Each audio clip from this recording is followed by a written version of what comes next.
Paz do Senhor, meus queridos.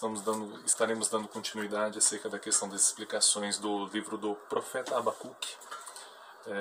E é de grande importância no momento que nós estamos vivenciando, que o profeta, assim como nós, estavam passando num momento onde as lutas estavam interferindo em sua vida, as ameaças, os problemas e as situações de desconfiança cresciam em seu coração.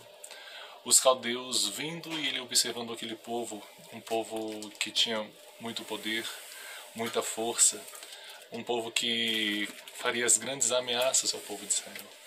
De certa forma, no momento que nós estamos vivendo, nós temos ameaças que estão sobrevindo à igreja. Se você está assistindo esse vídeo, provavelmente é porque você não está podendo ver. Você já está distante, ouvindo muitas vezes ameaças de situações que parecem calamitosas. Vemos um exército montado de carros, de cavalos que possuem um grande poder enviados pelo próprio Deus. E agora um simples vírus, tão pequeno, mas que diante da sociedade manifesta aparentemente grande poder. Nossos corações têm se entenebrecido, sido cheios de temor por causa disso. Muitas vezes nós cremos e dizemos que cremos em Deus, que somos servos do Deus Altíssimo, aquele que criou os céus e a terra, mas ao ponto de uma coisa tão ínfima e tão pequena nos perturbar tanto. Dando prosseguimento ao livro de Abacuque, nós trabalharemos a questão do Abacuque, capítulo 2, verso 1 ao 5. A palavra do Senhor nos diz assim: Por-me-ei na minha torre de vigia, colocar-me-ei sobre a fortaleza e vigiarei para ver o que Deus me dirá e que resposta eu terei da minha queixa.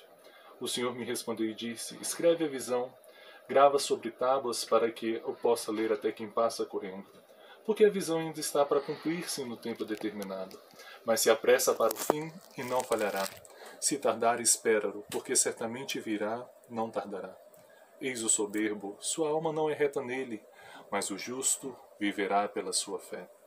Assim como o vinho é enganoso, tampouco permanece o arrogante, cuja gananciosa boca se escancara como sepulcro, e é como a morte que não se farta. Ele ajunta para si todas as nações e congrega todos os povos. Nessa pequena perícope, nesse trecho que nós separamos para explanar aqui neste momento de forma breve, nós vemos o profeta Abacuque se colocando como vigia.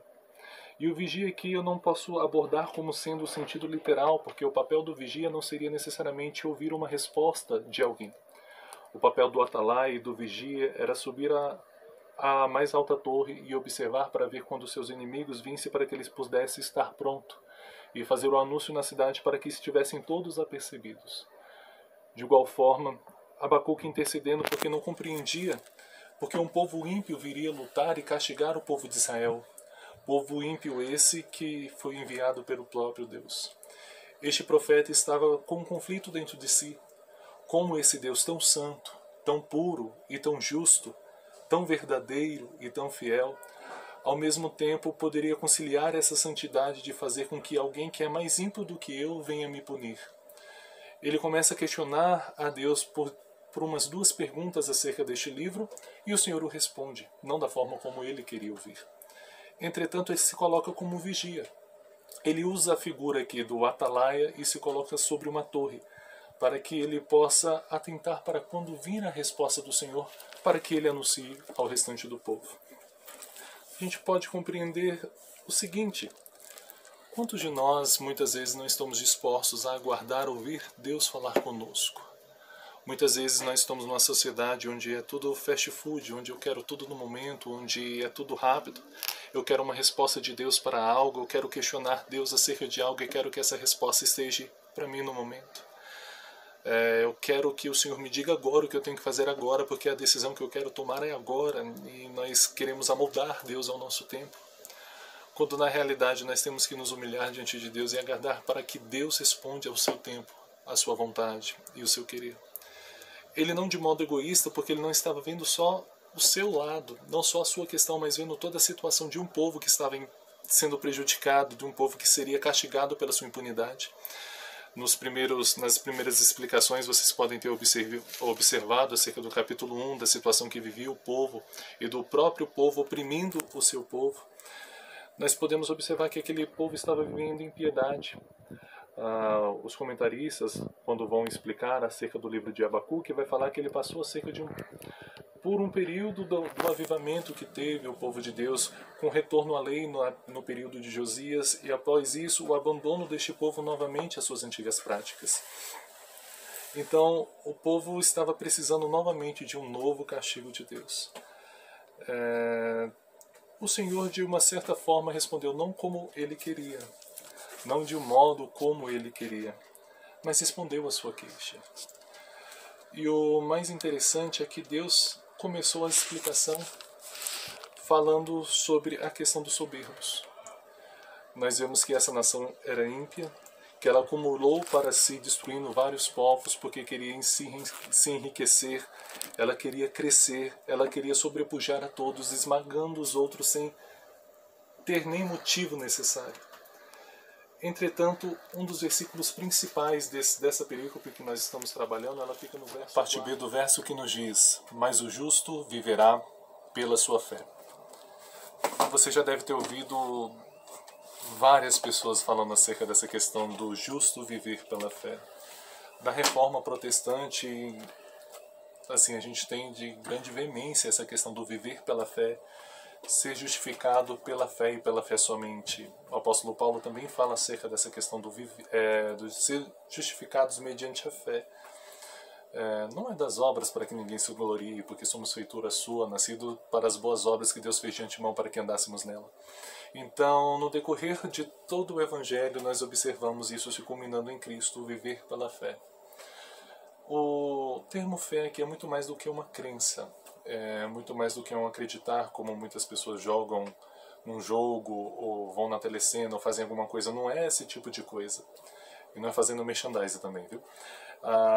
Todavia, é uma crença com certeza. É aquela questão de eu acreditar.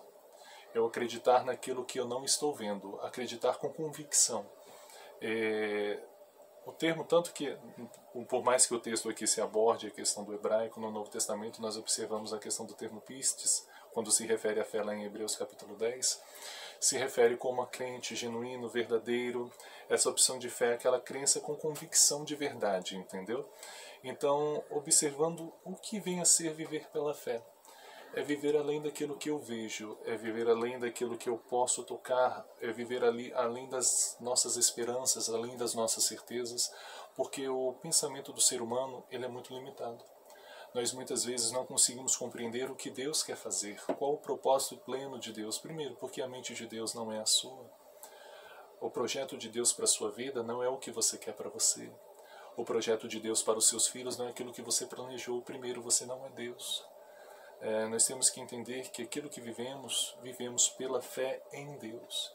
E é maravilhoso saber que todas as coisas que Deus fez de alguma forma cooperam para o nosso bem. Entender que os pensamentos de Deus são muito mais elevados do que os nossos. A santidade de Deus é perfeita e de forma alguma ele entra em choque consigo mesmo. Muitas vezes nós pedimos para que Deus aja com justiça e ao mesmo tempo nós pedimos para que Deus seja amoroso. E muitas vezes achamos que a justiça de Deus de alguma forma não concilia com seu amor. Ou achamos que eu pedir para Deus ser amoroso de alguma forma ele seria injusto. Não. O caráter de Deus é indivisível. Ele sempre vai ser perfeito, sempre perfeita justiça, sempre perfeito amor e sempre perfeita santidade. Por mais que o profeta aqui ele não conseguiria conciliar essa ideia de que como um Deus santo e justo consegue fazer com que alguém que é mais justo do que o outro povo seja punido por este. Como a santidade de Deus e a sua justiça conseguem coadunar. Entretanto, por mais que ele não saiba como isso se juntará lá na frente. Como a gente tem um grande conflito hoje de entender onde a soberania de Deus e a responsabilidade humana também se encaixarão. A gente muitas vezes excede para a soberania e age de forma antinominista, tirando a responsabilidade do homem. E de outro ponto a gente começa a responsabilizar o homem e ao mesmo tempo esquecemos da ação divina. Nós falamos, não, o homem tem que escolher se pode ser salvo ou não, e ao mesmo tempo nós falamos assim, Senhor, eu oro para o Senhor para que o Senhor faça meu filho se converter. Como se depende da pessoa, eu vou olhar para que Deus converta outra pessoa, se Deus não poderia intervir, se depende da escolha do homem. Mas ao mesmo aspecto, o Evangelho ele é claro que eu devo responder essa mensagem ao mesmo tempo que essa salvação é ofertada por Deus. Eu não sei como conciliar a soberania de Deus e a responsabilidade humana. Mas eu tenho uma fé e a certeza de que isso, de alguma forma, no futuro, vai ser conciliado. Da mesma forma, entender essa ação de Deus. Como, Senhor, nós seremos destruídos por essa nação ímpia? Como nós seremos castigados por essa nação? É crer que Deus está cuidando de tudo, mesmo quando tudo que aquilo parece o contrário. Quando Pedro estava no barco e ele começa a observar as ondas, Jesus caminhando por cima das ondas, ele pede para ir ter com Jesus. E no inteirinho desse processo ele começa a descer do barco e caminhar. Ele começa a ver as ondas, ele começa a ver aqueles ventos e começa a sentir medo. E quando ele começa a sentir medo, ele começa a naufragar. Entretanto, Jesus vai, o segura pela mão e o leva para o barco. Viver pela fé seria mais ou menos quando nós enxergamos a Deus. Conseguir viver pela fé é quando Ele pede para que nós caminhamos no decorrer em direção a Ele. E nós começamos a andar nessa direção. Começamos a caminhar. Entretanto, as tempestades, o vento que sobrevém, como no caso de Pedro, aquilo que lhe trouxe medo, começa a inquietar os nossos corações. Começamos a perder a esperança. Começamos a perder a alegria pela vida. É muito difícil a gente conseguir pregar no dia de hoje, falar no dia de hoje, sem tocar no nome coronavírus ou no nome Covid-19. Algo que tem tirado tanto as nossas alegrias, algo que parece ser tão simples, mas tem tirado a comunhão dos irmãos. Nós vemos isso, nós estamos observando essas questões e estamos afundando. Nós estamos deixando com que essas coisas tão pequenas, ainda que possam parecer tão nocivas, nos distancie da própria presença de Deus. Entretanto, a nossa atitude de fé está em enxergar este Deus e segurá-lo pela mão para que nós não afundemos. É viver pela fé nele, é naquele que fez a promessa, naquele que fez a aliança. Porque o texto aqui fala, e é bem interessante no verso 2 e 3, verso 3 aborda: porque a visão ainda está para cumprir-se no tempo determinado, mas se apressa para o fim e não falhará. Se tardar, espera-o, porque certamente virá, não tardará. E a gente vê tanto o aspecto dessa profecia como de todas as outras que Deus falou, que a palavra dele não volta vazia. Que aquilo que ele falou nas suas santas escrituras se cumprirão. Aquilo que ele de alguma forma abordou vai se cumprir. Então sabemos que todas as promessas de Deus são perfeitas, são puras, são fiéis. E podemos descansar o nosso coração nele. Entretanto, não devemos ver pela situação em que vivenciamos. Não devemos colocar os nossos olhos na situação em que nós estamos passando. Eu não posso olhar para o meu esposo ou para a minha esposa, ver que elas estão distantes do caminho do Senhor e dizer: este é o fim dele. Não tenho mais jeito para o meu filho, não tenho mais jeito para a minha filha. Tem jeito sim. Não olhe para a situação. Não olhe para essa tempestade. Não olhe para os caldeus.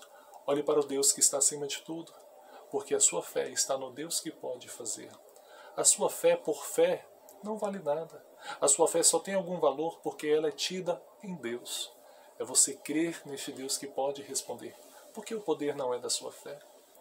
Não adianta eu dizer: eu vou ter mais fé e vou conseguir isso, eu vou ter mais fé e vou conseguir aquilo. Não. A fé não é o poder em si. O poder está naquele a qual nós cremos.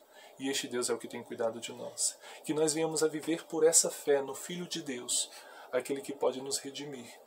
E ainda que de alguma forma você possa adoecer ou não, se o Senhor o quiser te guardar dessa forma, aprove a Deus permitir com que eu passasse pelo Covid, por essa situação, e viver e estar aqui. Todavia, ter a nossa dependência nele. Entender que a nossa fé dele excede a nossa própria vida. Entender que nós não somos o centro do mundo. Entender que nós não vivemos aqui para nós mesmos.